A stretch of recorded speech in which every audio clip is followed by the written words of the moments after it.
David Dutton, and this is Kill Phil. Welcome to episode 4. We're back at Dragons. With us today is Mr. Technical Difficult. You are beautiful. You gotta whip your hair. You gotta whip the hair. That was just a slap in my face. He's a big fan of the game Dead Space, and we're gonna let him choose which weapon of Isaac Clarke's Dragon's gonna build today. So, come on! All right, Dragon, this is Mr. Technical Difficult. Nice meeting you. You can call me Kyle. How you do, Kyle? Hey, nice to meet you, man. Nice to meet you too. So you're a fan of Dead Space, right? Dead Space 1 and 2 is one of my favorite games of all time. So what weapon did you choose? Probably one of my favorite weapons would be the plasma cutter. The plasma cutter, used by Isaac Clarke to strategically dismember his enemies. Pew pew pew. Basically, it some aliens up. You get to cut off their limbs. Oh, easy stuff. Yeah. Yeah. That's what I do. So are you familiar with this weapon? I am familiar with the weapon. I have seen it before. Now I have to actually make one. I can do it. This time, I've been asked to build something pretty cool. I got asked to build the plasma cutter, so I have some references here. These wings here appear to be panels. This is a separate panel from this panel. This is a box of some sort. When you do a build like this, you try to figure out A, how far you have to go, and B, whether you can complete it in the amount of time it has. Those are both up for question. Right now I'm gonna do some drawings. The first start, of course, is the weapon, the actual gun, the handle. Detail-wise, these panels, the deal with these guys is I'm gonna have these laser cut. I can actually take the full-size drawings to the laser cutters and he'll scan them in for me, then he'll clean up my artwork. The laser cut cost for me will probably be about 60 bucks. It's worth it. As far as the body is concerned, it's so obscure that I think I can use parts and pieces from a different gun. So what I'm gonna do is I'm gonna work in pieces from a weapon I have from Firefly. Okay, so I have an old mold. And what I like out of this gun is these parts, the plates. I want this, I want these pieces here. I'm gonna take my silk cast. Once I've mixed these two parts, it becomes yellow. It has an endothermic reaction to itself, which means once I mix the parts, it actually starts to heat itself up and become a solid. This will happen within 2 to 5 minutes. It's really strange because 1 minute it's clear, then it starts to thicken up like jello, and the viscosity of it's changing now. The hotter it is, the faster it goes off. The colder it is, the slower it goes off. This is a leftover from another film, but it generally has the right shape handle, and it has pretty much the shape that I need to start with. You keep the weapon so you can use it again over and over again. So you do a model build as opposed to just Bondo everything. This is where we're gonna go. So let's pull some panels out. These are parts, as you guys saw, we just poured. So the next thing I'm gonna do is do a model build with this. I wanna use these guys because they kind of look like what's on here. Start off with styrene. So I'm gonna go ahead and build a box. And something you may know about styrene is that if you score styrene, you can pop it.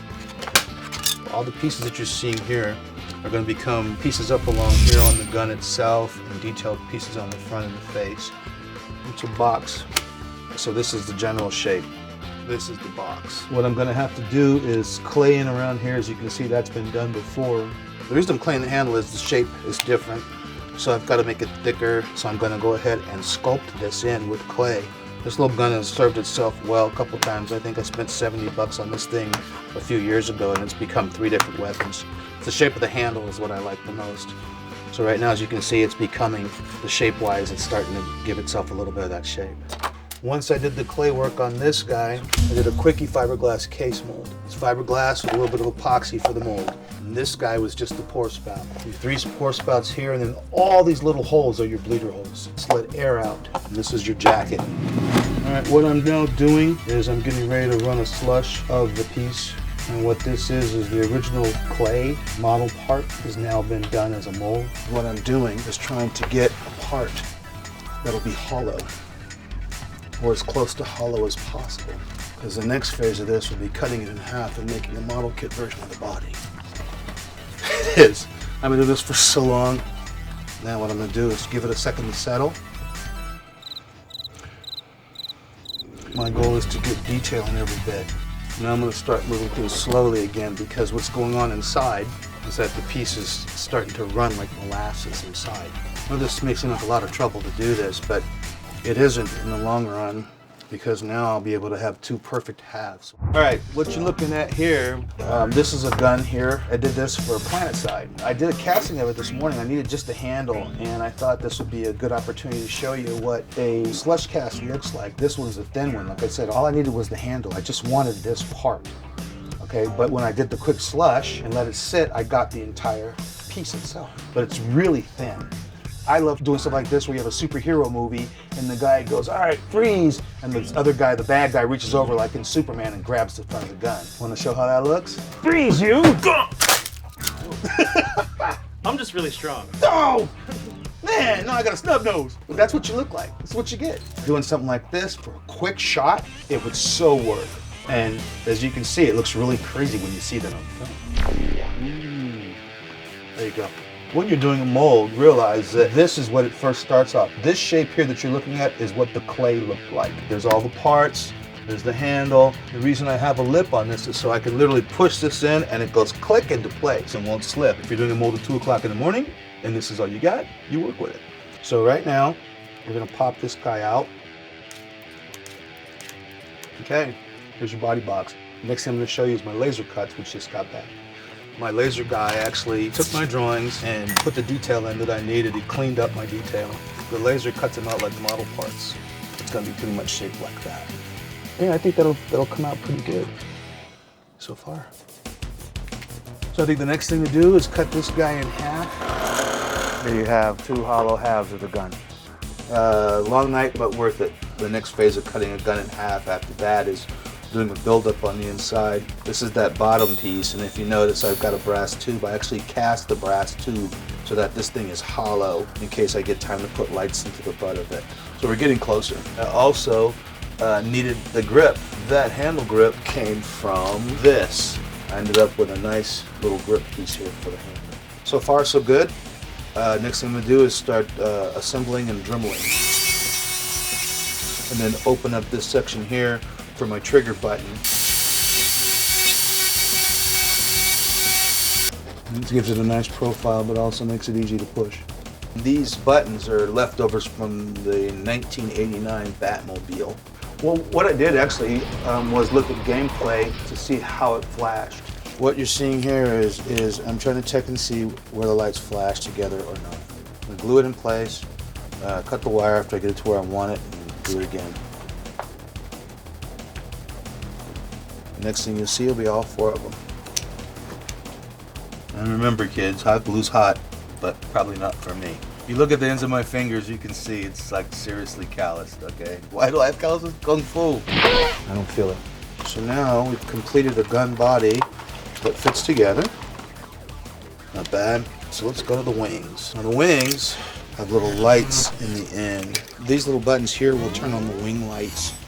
All right, 1.5 volt. Incandescent lamps. These little lights are extremely low profile. I'm going to glue these guys in place, and I'm going to glue the wires all the way around the rim.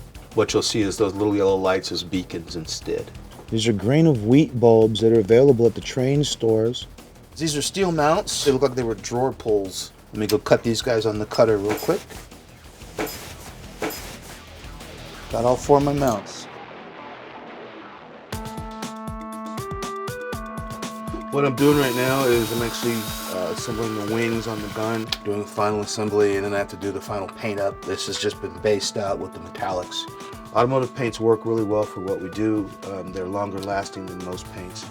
The little LEDs that are in here. And what I did was I ran it through some electrical tubing just to make an area that would just go right across all the way. This is a brass section here to give it kind of a backing so that the yellow lights don't pop through on the other side. These are pretty flexible because they're styrene. That's kind of helpful. Okay, what I'm doing now is final paint up on this guy. I have a little details left to do, but this gun has seen some action, and that was the whole thing, is that this guy's gun has gone through hell. Remember, it's a riveter. It's something that's a miner's tool. You know, it's a plasma cutter type thing. So when you look at that, you realize that this guy's used the heck out of it. In order to get the paint to stick to your plastics, you want to use any kind of adhesive promoter, okay? And that's the whole key. But it's coming out pretty good. I'm not complaining. And if you notice here, the little Star Trek thing here, that turned out pretty good. I actually was very happy with how that worked. That's all in the details. Clean side, dirty side. Use a sponge to get some stipple here and there. The plasma cutter does make an awful lot of mess, so I'd advise you to wear a schmuck. Remember, this guy's fighting zombies, so there's lots of stuff everywhere flying. It's not going to be pretty. So the reason we have all the gore on this thing, I would guess, is because there's a lot of blowback. Okay, we're back and it's day 3, and inside here is Isaac Clarke's plasma cutter. Yes, sir. In the game, you're never going to see it up close. You'll get to see it up close Yeah, now. so it's always over the shoulder. Yeah, it's right? always So you're over the gonna block shoulder. it. It's just not the same. It's a video game. So I'm kind of excited to open this box. Go ahead. All right, let's check it out. Oh, shit. Oh. Is it loaded? Yes, sir. I wouldn't put your finger on the trigger. And you even got some blood juice on it? Well, you have to test fire. I noticed that this part kind of looks like a real gun. What kind of went into Well, I took an actual pistol, clayed over the handle on the pistol. I had to have these panels laser cut. This actually works as a counterbalance, so it's kind of cool because the nose is heavy. I want you to feel as if when you're holding it, you're going to be able to use it because you will be. Safety's off. Yeah, Yeah. you're there. There you go. Point it at a camera so they can see those lights going on.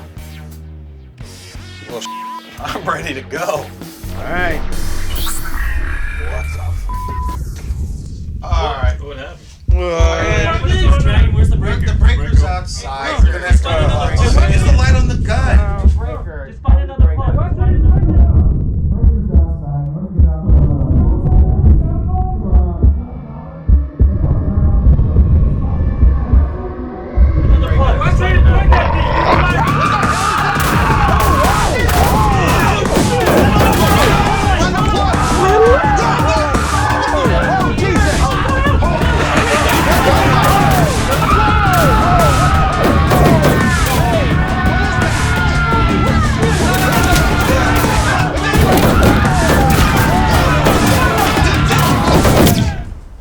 My bad, guys. I unplugged the plug. Man, Is that Phil?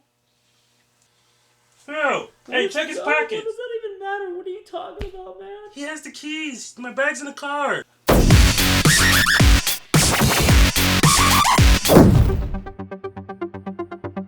Get your film fix.